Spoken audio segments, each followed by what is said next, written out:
Hello.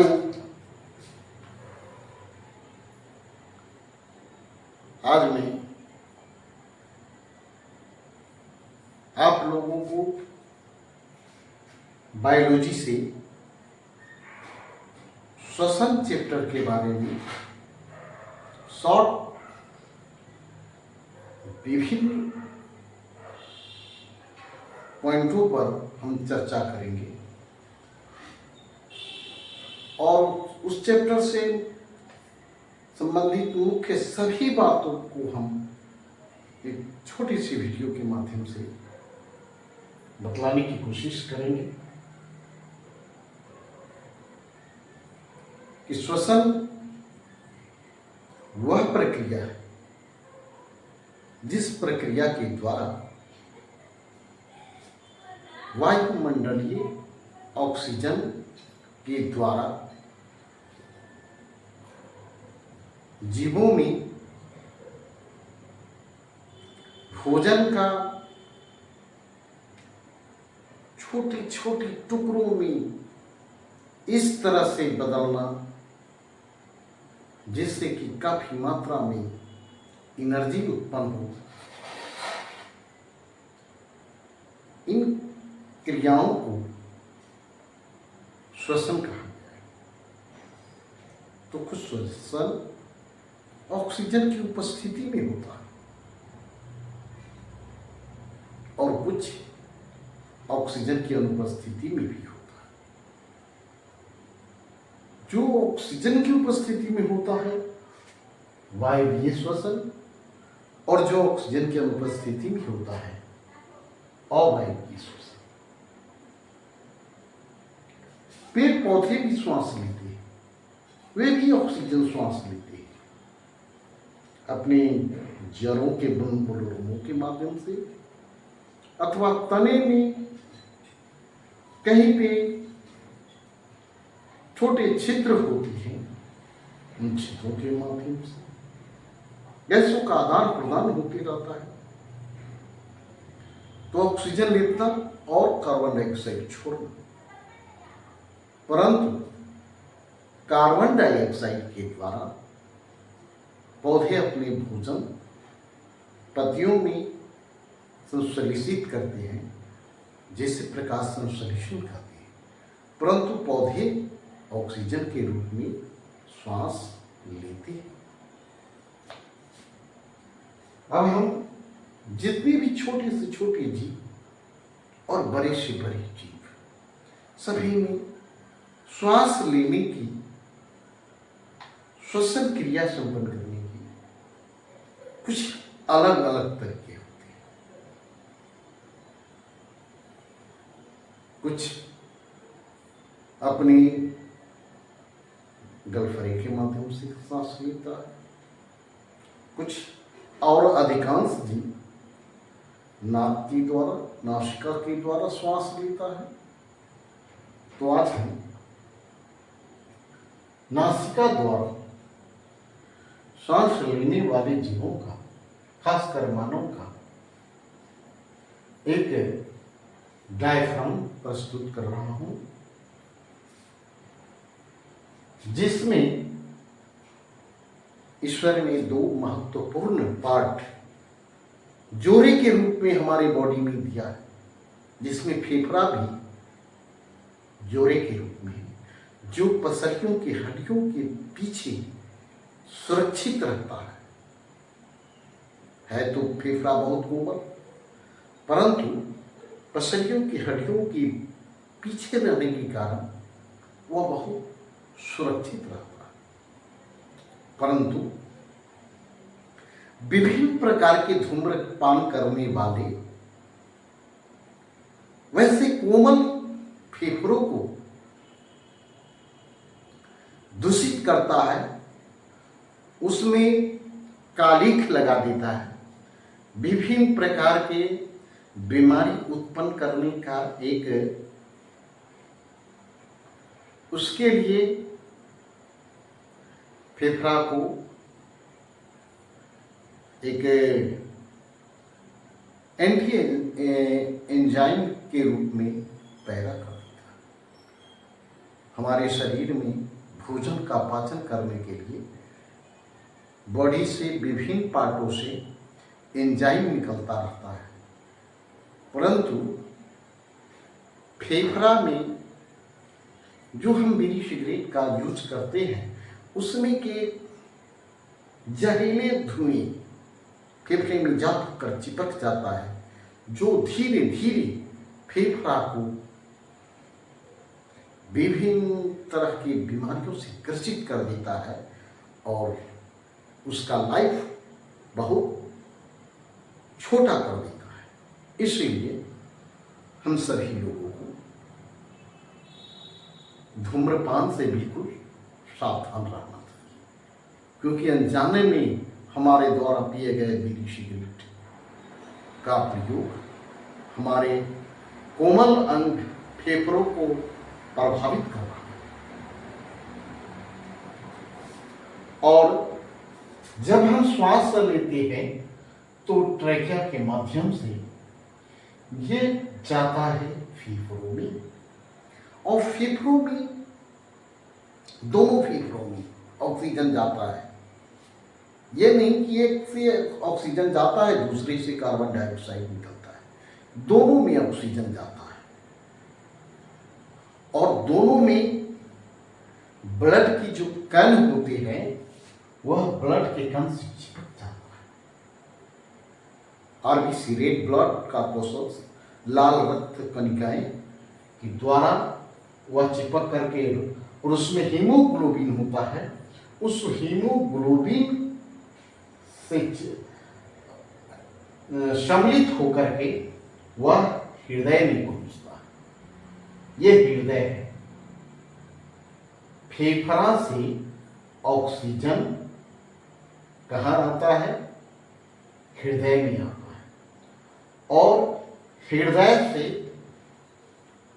Body के विभिन्न भागों में घूमने के बाद जब कार्बन डाइऑक्साइड निकलता है तो पुनः वह हृदय के माध्यम से फेफड़े में आता है और फेफड़े से ही वह पुनः होते हुए आगे बाहर निकल जाता है।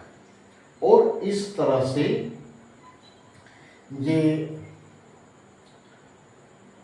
हमारा एक श्वसन अंग का ये पार्ट है। इसमें हमारी बॉडी के अंदर में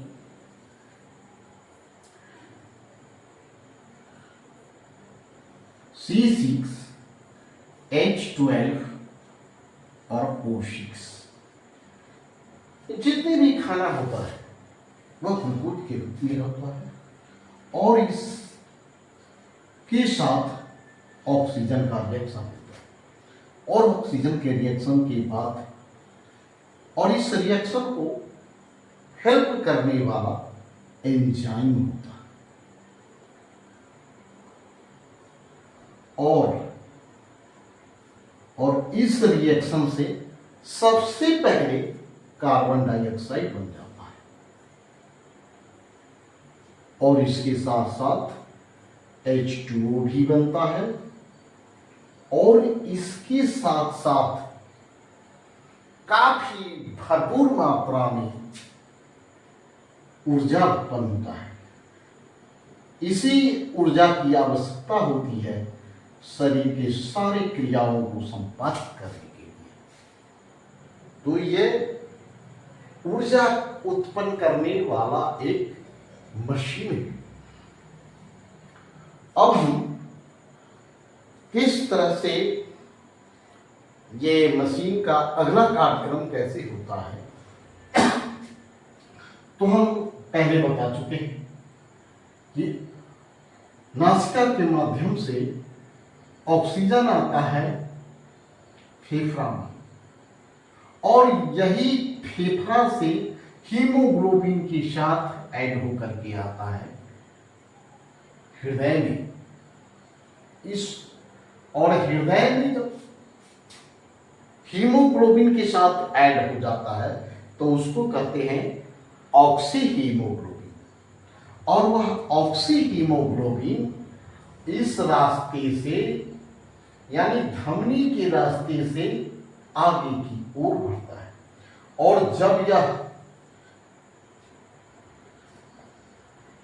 कोशिका वाले पार्ट में आता है, और कोशिका में एक बहुत ही महत्वपूर्ण पार्ट होता है माइटोकॉन्ड्रिया, जो जिस तरह से बम काफी मात्रा में एनर्जी उत्पन्न करता है, उसी तरह से कोशिका में माइटोकॉन्ड्रिया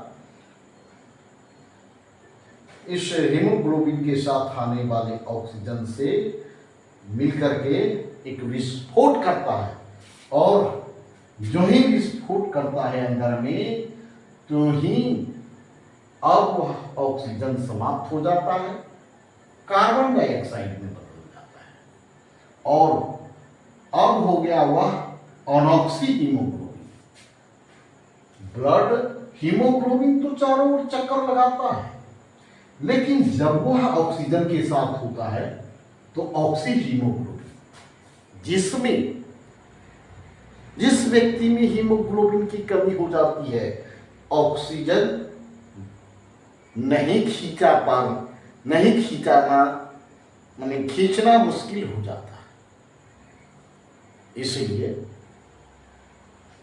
ऑक्सीजन भरपूर और श्वास लेने के लिए हीमोग्लोबिन भी भरपूर रहना चाहिए।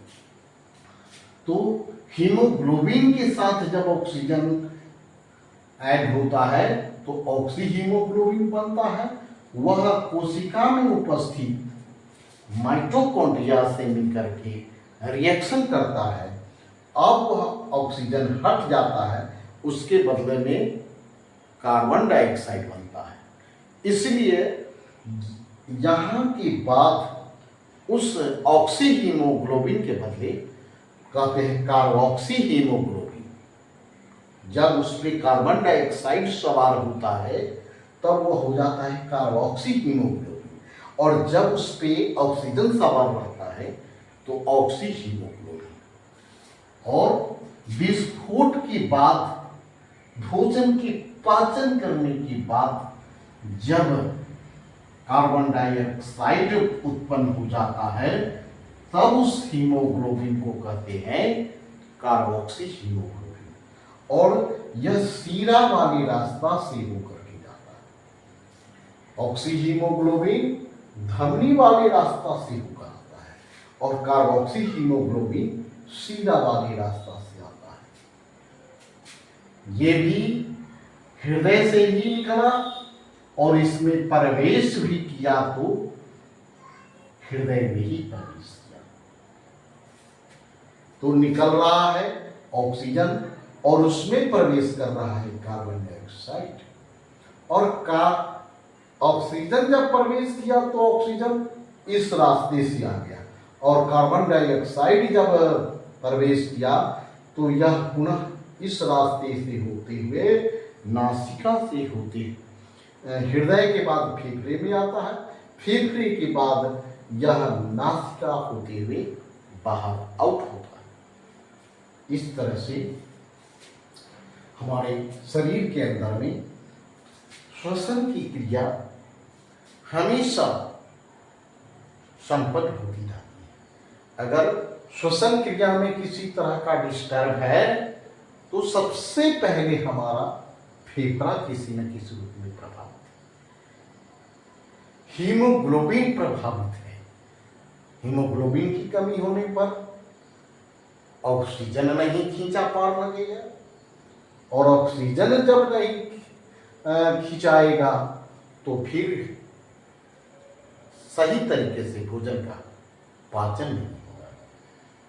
इसलिए इन्हीं बातों के साथ आज की इस वीडियो को समाप्त करते हैं, और पसंद आ जाए तो लाइक और सब्सक्राइब जरूर कीजिएगा। जय हिंद, जय भारत। और फिर हम मिलेंगे